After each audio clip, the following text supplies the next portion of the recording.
சோழர் வரலாற்றில் தீராத ஒரு மர்மம் உள்ளது. அரசரின் மகன், இளவரசன், போரில் வெற்றி பெற்ற வீரன், பாண்டிய மன்னன் வீரபாண்டியனை வீழ்த்தியவர். இவர்தான் ஆதித்த கரிகாலன். ஆனால் ஒரு இரவு காஞ்சிபுரத்தில் நடந்தது யாரும் எதிர்பார்க்காத ஒன்று. 3 பேர் அரண்மனையை நுழைந்தனர். ஆனால் அவர்களின் முகம் யாருக்கும் தெரியவில்லை. அந்த இரவே இளவரசன் ஆதித்த கரிகாலன் கொடூரமாக கொலை செய்யப்பட்டார். அரண்மனை அதிர்ச்சியில் மூழ்கியது. ஏன்? யார் செய்தது?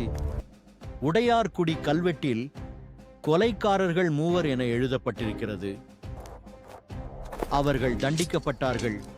ஆனால் உண்மையில் அவர்கள் குற்றவாளிகளா?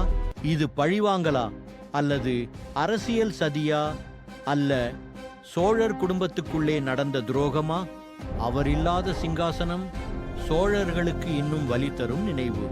1000 ஆண்டுகள் கடந்தும் இந்த கொலை இன்னும் தீராத மர்மமாகவே நிற்கிறது. ஆதித்த கரிகாலனை யார் கொன்றது? இது வரலாறின் மிகப்பெரிய கேள்வி. ஆதித்த கரிகாலன் உயிரோடு இருந்திருந்தால் சோழர் பேரரசின் வரலாறே இன்று வேறு திசையில் சென்றிருக்கும்.